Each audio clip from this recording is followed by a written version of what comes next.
로마서 12장의 말씀을 함께 받들겠습니다.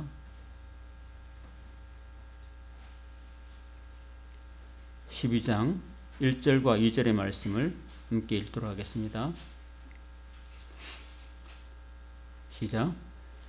그러므로 형제들아, 내가 하나님의 모든 자비하심으로 너희를 권하노니 너희 몸을 하나님이 기뻐하시는 거룩한 산 제물로 드리라. 이는 너희가 드릴 영적 예배니라. 너희는 이 세대를 본받지 말고 오직 마음을 새롭게 함으로 변화를 받아 하나님의 선하시고 기뻐하시고 온전하신 뜻이 무엇인지 분별하도록 하라. 아멘. 오늘 로마서 12장부터 16장까지 말씀을 가지고 사랑을 받은 자의 삶이라는 제목으로 하나님 말씀을 전하도록 하겠습니다.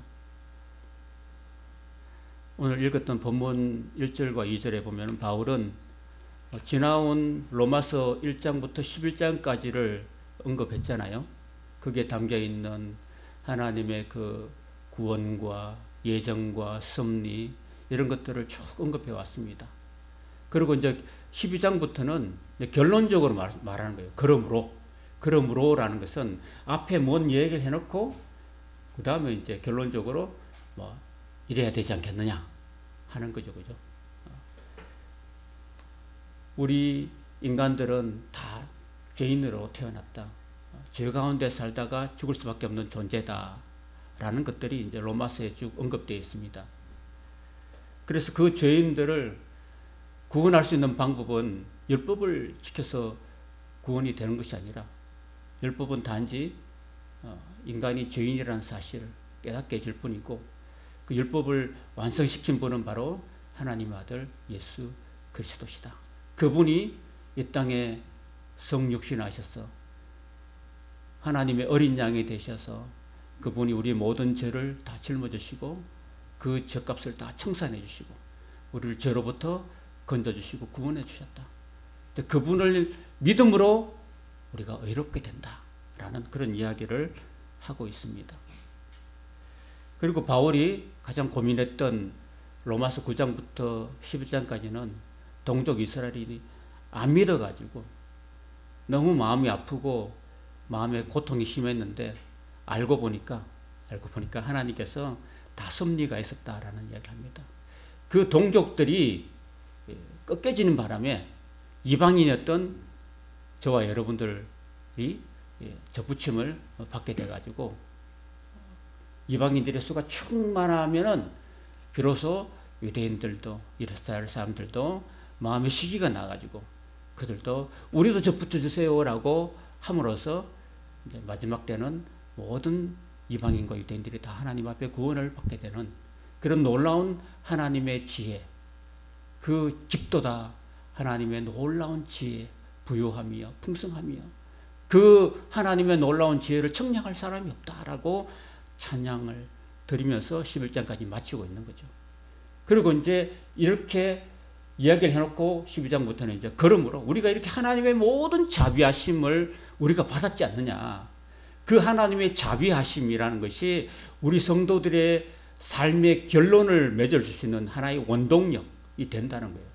하나님의 모든 자비하심이 있기 때문에 그 자비하심에 근거해가지고 하나님 우리를 죄인을 죽을 수밖에 없는 우리를 건져주시는 그 하나님의 그 자비와 하나님의 말할 수 없는 측량할 수 없는 그 하늘 같은 바다 같은 그런 넓고도 높은 깊은 그런 하나님의 사랑을 받은 우리 존재다.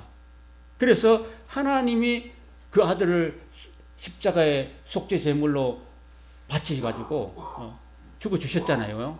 하나님이 우리를 대신해서 속죄 제물이 되시고 화목 제물이 되신 것처럼 그 사랑을 받은 이제 너희들도 로마 교회 형제들 여러분들도 이제 사랑을 받았으니까 사랑을 받은 자처럼 우리를 사랑하신 그분 앞에 그분이 기뻐하시는 산 제물이 되기를 바란다라고 이야기하고 있어요.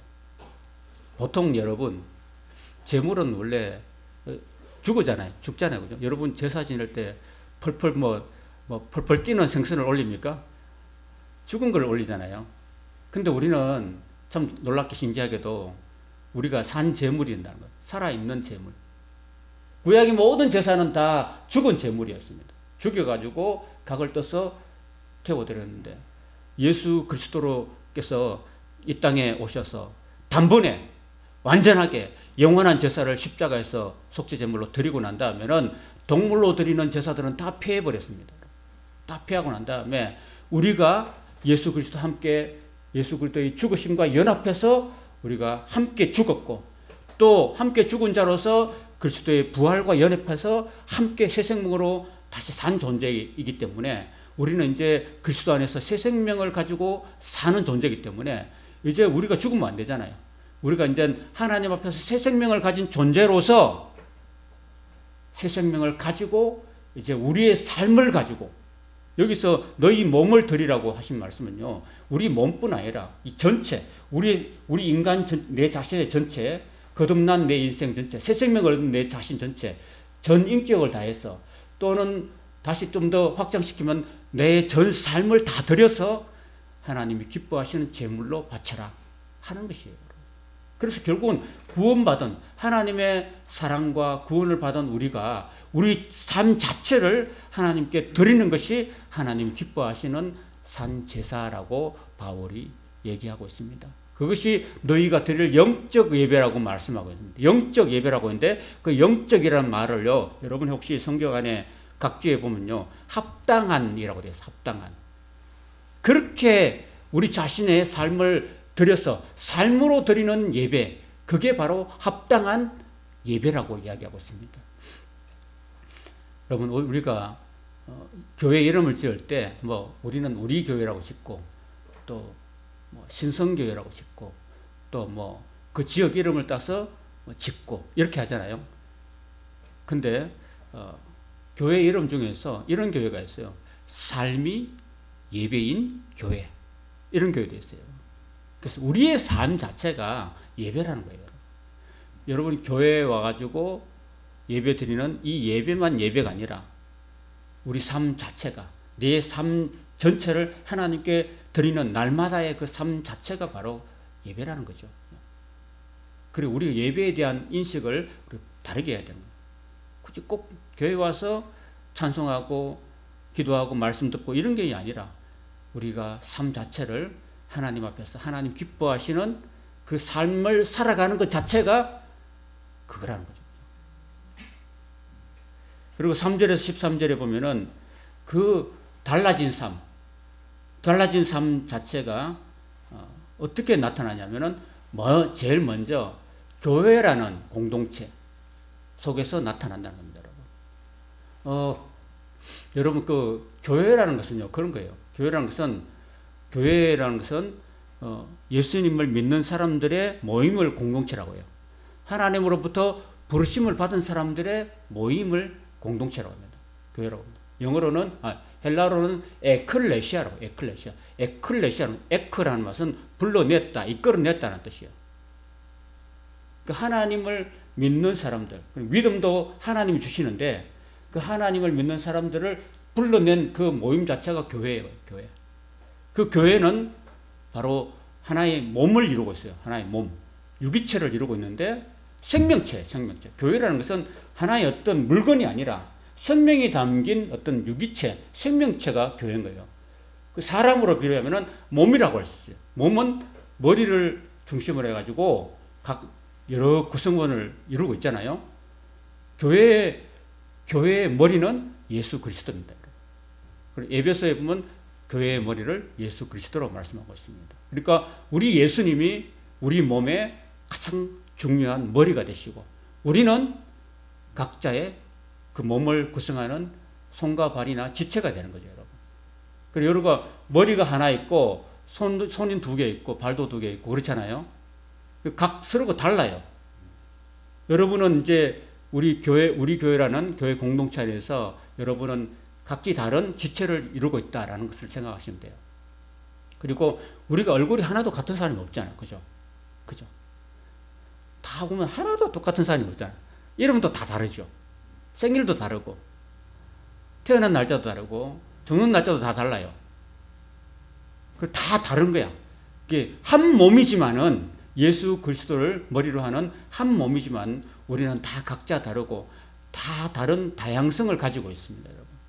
그래서 사도 바울이 오늘 이렇게 그 몸에 대해서 이야기하고 있는데 4절에 보면 우리가 한 몸에 많은 지체를 가졌으나 모든 지체가 같은 기능을 가진 것이 아니니 이와 같이 우리 많은 사람이 그리스도 안에서 한 몸이 되어서 서로 지체가 되었다고 말씀합니다.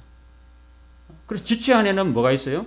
지체에는 손이 있고 발이 있고 눈이 있고 코가 있고 귀가 있고 입이 있고. 눈은 보는 걸 하면 되죠. 눈은 잘 보기만 하면 되죠. 귀는 잘 들으면 되죠. 코는 숨만 잘 쉬면 되는 거고. 각자가 맡은 그 역할이 다 다른 거예요. 하나님께서 우리 각자에게 여러분을 하나님이 여러분의 교회의 지체로 불러내셨으면 여러분에게 각자의 은사를 다 주십니다. 여러분. 어떤 사람에게는 요리를 잘하는 은사를 주시고 어떤 사람은 기도를 잘하는 은사를 주시고 어떤 사람은 봉사를 섬기는 일을 잘하는 사람을 주시고 하나님이 각 사람마다 다 다른 그런 은사를 주셨는데 그 은사를 주셨으니까 내가 만약에 어떤 은사를 잘한다고 해서 다른 사람 앞에 막 잘난 체 하지 말라는 거예요. 그냥 자기가 받은 만큼 겸손하게 그 받은 대로 다른 사람을 섬기는 일에 헌신하면 된다라는 거죠. 그래서 여기 겸손하고 너희가 3절에 보면 다시 보면요. 너희 각 사람의 말하노니 마땅히 생각할 그 이상의 생각을 품지 말라라고 했습니다. 그러니까 너무 교만한 마음을 품지 말라는 거예요. 잘난 척 하지 말라는 거예요. 교회 안에서는 우리는 다 원래 영원히 죽을 수밖에 없는 죄인이잖아요. 영원히 죽을 수밖에 없는 죄인을 하나님이 피 흘려서 사줬으니까 우리는 주님 앞에 우리는 잘난 거 없다. 그죠? 잘난 게 하나도 없으니까 우리는 잘난 척 하지 말고 다 서로 주님 앞에 서로 낮추고 겸손한 자세로 자기에게 주신 은타대로 달란트대로 내게 주신 달란트대로 내가 열심히 다른 사람을 섬기면 된다. 그게 바로 사랑을 받은 자의 삶이다라는 것을 바울이 말씀하고 있습니다.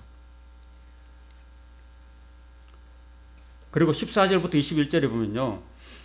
우리는 믿는 공동체잖아요. 그렇지만은 그 예수님을 믿지 않는 그런 세상이 있는 거죠. 그 세상은 누가 지배하냐면은 사단이 지배하고 있어요. 사단이. 교회 안에는 하나님의 성령이 지배하시면은 세상은 사탄의 지배 아래 있는 거죠. 그러니까 다 세상 사람들이 하나님 믿지 않고 혼미한 심령을 가지고 사탄을 쫓아가고 우상을 쫓아가고 그렇게 살잖아요. 그래서 그 사탄의 세력들이 믿는 사람들을 박해하고 핍박하는 그렇다는 것입니다.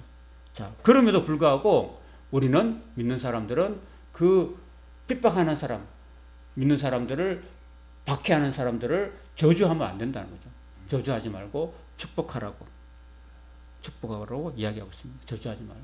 왜냐하면 그들도 우리가 전도해야 될 대상이고 그들도 구원받아야 될 대상이고 그들도 하나님의 자비 안에 들어와야 될 대상이니까 그들을 축복하고 그들을 위해서 기도해야 되는 것이 바로 우리의 사명이라는 것입니다. 15절 같이 읽겠습니다. 15절 시작. 즐거워하는 자들과 함께 즐거워하고 우는 자들과 함께 울라. 여러분 이게 바로 동고동락이라는 거죠. 제가 한 가지 한번 그냥 질문 한번 드려볼게요. 우선 질문인데 여러분 즐거워하는 자와 함께 즐거워하는 게 쉬워요? 아니지. 즐거워하는 자와 함께 즐거워하는 것이 어려워요? 아니면은 우는 자들과 함께 우는 것이 어려워요? 어떤 게 어려울까요? 우는 자들과 함께 우는 게 어려워요? 그래요? 그럼 장례식장인가 봐요. 그러면 슬퍼하잖아요. 같이 슬퍼하는 거 어려워요?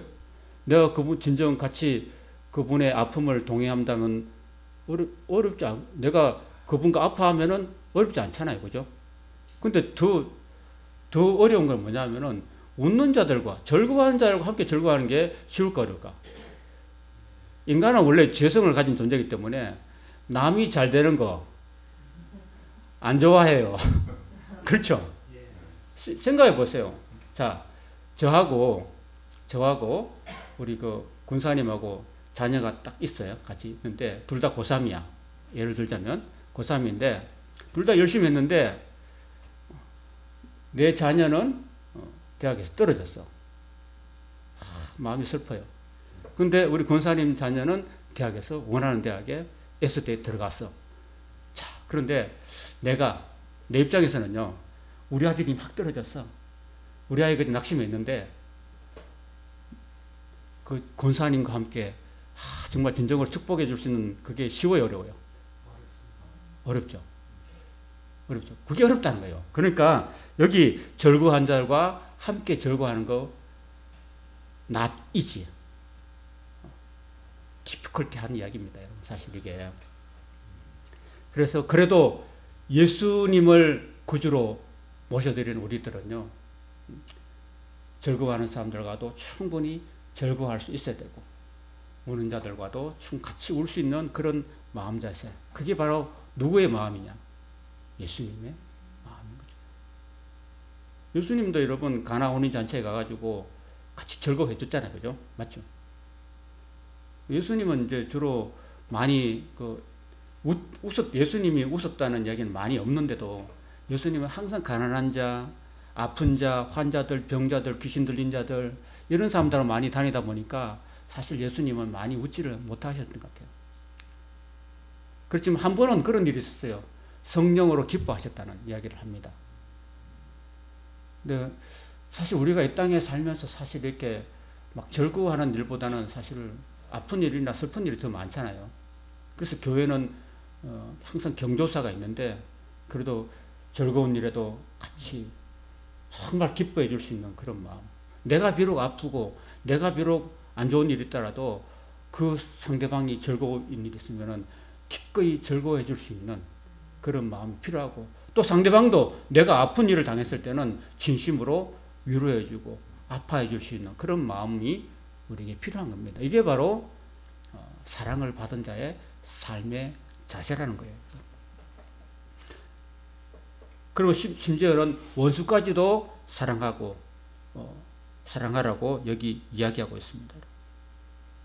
그런 거 보면은 그 십자가에서 예수님 매달리셨을 때 많은 사람들이 와가지고 침을 막 뱉었어요. 침을 뱉고 네가 진짜 메시아라면은 네 스스로 내려와라. 네 스스로 구원자니까 네 스스로 내려오라고 막 이렇게 조롱했던, 심지어 유대 종교 지도자들까지도 제가 만약에 메시아라면 지가 스스로 내려올 걸 하고 이렇게 많이 조롱하고 했습니다. 그런데도 불구하고 예수님은 안 죽을 수가 없잖아요. 우리 인간을 구원하시기 위해서 예수님이 피값을 흘려주지 않으면은 저와 여러분이 구원받을 길이 없기 때문에 예수님은 그 모든 조롱과 그 모든 침뱉음을 그럼 다 당하면서도 견뎌내시면서도 그들을 향해서 손가락질하는 그 사람들을 향해서 하나님 아버지께 기도하셨잖아요. 아버지, 저들이 알지 못해서 저러하오니 저들을 용서하여 주시옵소서 하고 기도하셨던 그 예수님이셨습니다. 그 예수님의 사랑을 받은 저와 여러분이기 때문에 원수까지도 축복하고 사랑하라고 이렇게 오늘 바울은 말씀하고 있습니다.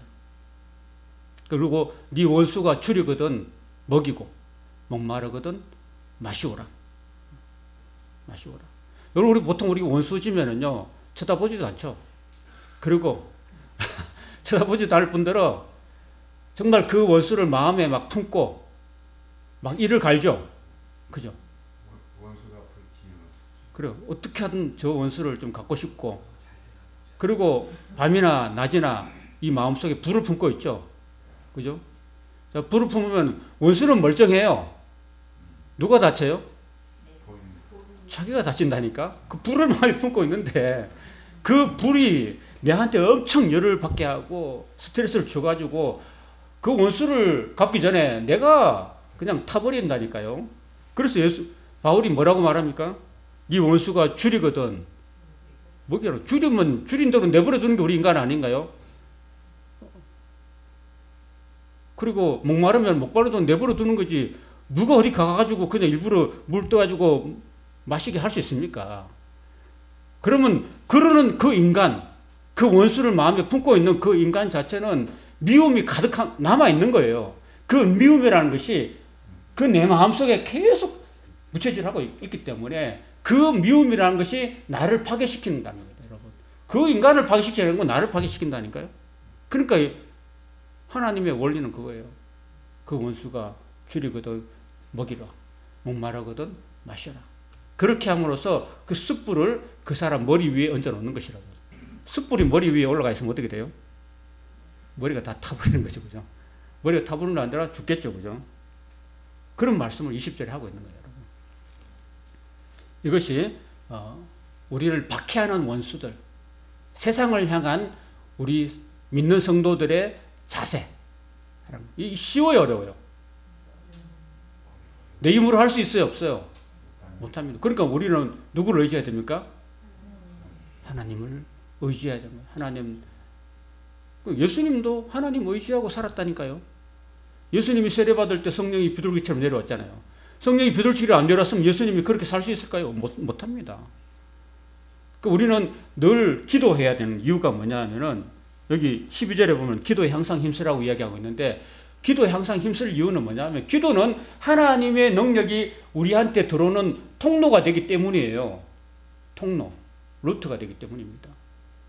하나님의 풍성한 능력이 내게 오려면은 기도라는 통로를 우리가 열어줘야 되는 거예요. 수돗물이에요. 털어야지 물이 나오는 거지. 잠깐 오면은 아무리 물이 많이 흐르고 있어도 안 나오는 거죠. 그리고 기도라는 스위치를 열어줘야 돼요. 꼭 밸브를 열어줘야지만이 하나님의 능력이 나에게 오는 겁니다. 그래서 기도를 항상 힘써야 되는 거예요. 기도는 한 번 하고 말아야 된다? 아닙니다. 그리고 기도는 쉬지 말고 해야 되는 거예요, 여러분. 우리가 숨을요, 쉴 때, 숨을 우리가 한 5분만, 오늘 힘드니까 5분만 오늘 쉬자. 이렇게 하면 다 죽죠. 기도는 안 쉬고 계속 해야 돼요. 우리 잠을 잘 때는 우리가 어떻게 해야 됩니까? 잠을 잘 때는 참 하나님이 놀랍게 만들어 놓은 게요. 우리가 부신 피질, 그런 거 있잖아요. 우리가 의식하지 않아도 부신 환경 호르몬이 우리 몸에서 뇌신경이 작용해가지고 내가 의식하지 않아도 숨을 쉬도록 만들어놔서 하나님 놀랍게. 그러니까 우리가 숨을 쉬잖아요. 숨을 참을 수 있죠, 의식적으로. 숨을 참을 수 있는데 우리가 잠을 잘 때 숨을 의식적으로 참을 수 있도록 하진, 그걸 하나님이 막아놓으세요. 그렇게 못하게 해놨어요. 사람이 숨을 쉴 때 한 5분만 숨 못 쉬면 죽기 때문에 그걸 하나님이 딱 막아놓으세요. 참 놀랍지 않습니까? 그처럼 우리는 기도라는 것은요, 정말 자연스럽게 마치 호흡처럼 우리가 해야 된다는 거죠. 그래서 우리가 이렇게 원수까지도 사랑할 수 있는 마음을 우리가 하나님께 기도해야 되고, 기도할 때 비록 하나님께서 우리를 사랑하신 그 사랑을 깨닫게 해주시고 내가 너를 사랑하고 용서해 준 것처럼 너도 그 사람을 사랑하고 용서하라는 그런 마음이 내게 오는 겁니다. 그래서 내가 그 사람을 진정으로 용서해 주시고 사랑해 줄 수 있는 거죠. 이게 원리인 것입니다. 12장 이렇게 맞췄고 13장에는요. 성도는 권세들에게 복종하라고 이야기하고 있습니다. 13장에. 권세들이 뭐예요? 국가 아닙니까? 국가. 자, 들어보세요. 13장에 보면요. 여러분, 국가라는 게 얼마나 좋습니까? 저와 여러분들은 대한민국이라는 이 국가 안에서 살아가는 국민이잖아요. 그죠? 만약 여러분이 북한에서 태어났다고 생각해보세요. 그것도 여러분이 고위급 간부의 자녀가 아니라 저기 시골의 깡촌에 그런 너무나 가난하고 아무 지식도 능력도 없는 그런 아버지, 어머니 밑에서 태어났다고 쳐봅시다. 그럼 여러분이 정말 살기 힘들겠죠? 안 그래요? 그 나라 자체가 그렇게 공산당에 의해서 운영되는 그런 나라고, 종교와 신앙의 자유도 없고 여행의 자유도 없고 이동의 자유도 없고 아무런 자유가 없는, 그냥 오직 의무만 있는 그런 나라에서 태어났다면 얼마나 힘들겠습니까? 그러나 우리는 자유민주주의 대한민국에 태어났기 때문에 얼마나 우리가 참 복된 사람이라는 것을 우리가 생각해도 그거는 내가 선택한 게 아니죠. 정순이 성도님도 태어난 거는 정순이 성도님이 선택한 게 아니죠. 그죠? 태어나 보니까 여기 있는 거고. 그렇잖아요? 참 저는 이 자유 대한민국이 참 감사합니다. 그래서 여러분 우리나라가 이제 세계 경제 10대 안에 탑 10 안에 들어간다잖아요. 그러잖아요. 얼마나 참 좋습니까? 국민소득이 뭐 2만 불 훨씬 넘어갔고, 그런 사람 속에서 또 우리 국가 안에서는 또 잘 사는 사람들도 있고 못 사는 사람도 있는데, 못 사는 사람들은 또 법을 만들어가지고, 복지법을 만들어가지고 참 어려운 사람들 도와주고, 서민들, 가난한 사람들 도와주고, 아픈 사람들 도와주고, 약자들을 도와주는 그런 법 안에서 우리가 살아가고 있으니까 얼마나 감사합니까? 그죠? 우리보다 저 동남아 가보시면, 난 안 가봤지만은 우리보다 더 열악한 나라가 많아요. 우리나라 10만 원 돈이 그 나라에 가면 80만 원이 되는 나라도 많아요. 그렇잖아요. 우리가 여기서 성경원금을 10만 원 보내주면 그이는 가정부 한 사람을 고용할 수 있는 돈이에요. 우리는 작은 돈이라고 생각할지 모르지만 그 나라는 큰 나라니까 우리가 그 나라보다 8배나 잘 산다는 증거 아니겠어요? 이런 나라에서 우리는 권세자들에게 우리 믿는 성도들이 복종하고 나라의 모든 질서에 복종하라고 이야기하고 있습니다. 그리고 의무를 다하라고 이야기하고 있습니다. 너희들이 그만큼 자유를 누리고 행복을 누리고 복지 혜택을 누리는 만큼 너희들도 관세를 내고 조세를 내고 모든 납세 의무를 감당해라. 국민으로서 의무를 감당하는 것이 그리스도인의 삶이라고 말씀하고 있습니다. 그래서 1등 시민이 되라라고 사도 바울이 이야기하고 있습니다. 사도 바울은 사실 로마 시민권을 갖고 있었습니다. 로마 시민권을 가진 사람은 십자가에 죽지 않을 권리가 있어요.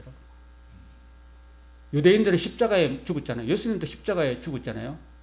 예수님 만약에 로마 시민권을 가진 분이었다면 그냥 바울처럼 그냥 한 칼에 넘어갈 수도 있겠지만은 예수님은 40에 하나만 가만 채찍을 맞으시고, 그리고 십자가에 양손과 양발이 못 박혀서 그렇게 처참하게 비참하게 돌아가셨잖아요.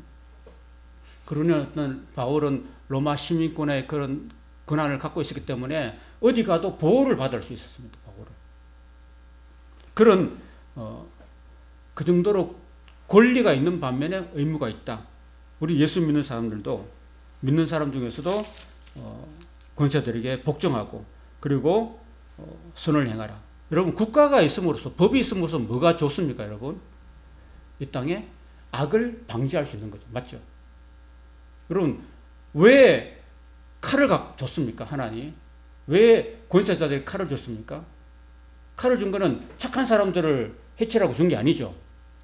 사회를 해치고 범죄를 하고 다른 사람을 괴롭히는 그런 나쁜 인간들을 잡아가지고 족치라고 칼을 준 거예요.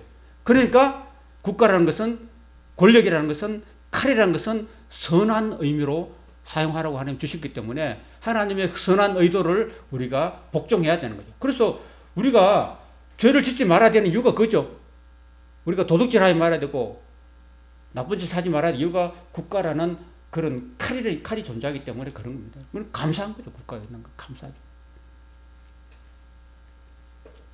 그리고 상 받기를 원하느냐? 그럼 선을 행해봐라. 그럼 상 준다. 여러분, 착한 일 많이 한 사람, 남을 많이 돕는 사람들은 대통령이 상을 주죠. 맞죠? 국가를 빛내고 하는 사람은 대통령 훈장을 주고 많이 상을 주고 그렇잖아요. 그러니까 우리가 선한 일을 많이 하고 살아야 된다는 거죠. 믿는 사람이 특별히 더 1등 시민이 되고 1등 국민이 되어야 될 이유는 우리가 선한 일을 많이 하고 이 나라에 보탬이 되는 일을 많이 할수록 하나님이 영광을 받으신다는 사실입니다. 그걸 이야기하고 있는 거죠. 그리고 모든 사람을 사랑해라. 한마디로 사랑하면은 십계명이 필요 없다. 율법의 완성이 바로 사랑이라고 말씀하고 있습니다. 10절, 13장 10절 같이 읽겠습니다. 시작. 사랑은 이웃에게 악을 행하지 아니하나니 그러므로 사랑은 율법의 완성이니라. 그러니까 예수 믿는 사람들요, 아무것도 안 해도 그냥 사랑만 하면 돼요. 내가 예수님의 사랑만 품고 그 사랑만 하며 살고 있으면 법이 필요 없는 거죠, 사실은. 법 위에 법의 마침이 바로 사랑이니까. 그렇죠? 그리고 이제 11절부터 14절까지는 이제 우리 구원의 때가 날로 가까워지고 있다. 여러분, 그 재림의 때가 가까워지고 있는데, 종말의 때가 가까워지는데, 종말은 두 가지가 있습니다. 하나는 개인적인 종말이고 하나는 우주적인 종말입니다. 개인적인 종말은 여러분 각자의 인생의 종말이고 우주적인 종말은 예수님께서 이 땅에 재림하시는 날이죠. 완전히 심판하신 날인데 더 중요한 건 우리 각자의 종말이죠. 각자의 종말이죠. 여러분의 삶을 여러분의 종말이 개인적으로 다 있다는 겁니다. 여러분. 그래서 여러분 내가 언제 죽을지를 알아요? 몰라요? 모르죠. 내가 건강하다고 해서 내가 100세까지 산다는 보장이 없습니다. 내게 어떤 일이 일어날지 하나님께서 내 영혼을 오늘 밤에 거둬가실지 모르거든요. 그리고 그 종말이 가까울수록 내가 이제 하나님 앞에 바로 서야 된다는 그런 말씀을 하고 있는 것입니다. 그 부자가 야, 내 영혼아 이렇게 창고에다가 곡식을 가득 쌓아놓고 내 영혼아 이제 먹고 마시며 누리며 살자 이렇게 이야기하고 있는데 그 부자는 하나님을 알지 못했어요. 근데 예수님께서 그 부자를 향해서 말씀하십니다. 가리나도다 어리석은 부자여, 내가 오늘 네 영혼을 취하면은 네가 쌓은 그 많은 재물들이 누구 것이 되겠느냐 이렇게 말씀하신 거죠. 여러분 우리의 생사화복은 누가 주관하십니까? 하나님이 주관하십니다. 내가 주관한 게 아니에요. 하나님 앞에 내 인생의 종말이 있다. 언제 올지 모르는데 내가 대비해야 된다는 것을 생각하셔야 돼요. 여러분을 협박하는 게 아닙니다. 여러분의 인생은 하나님의 손에 달려 있습니다.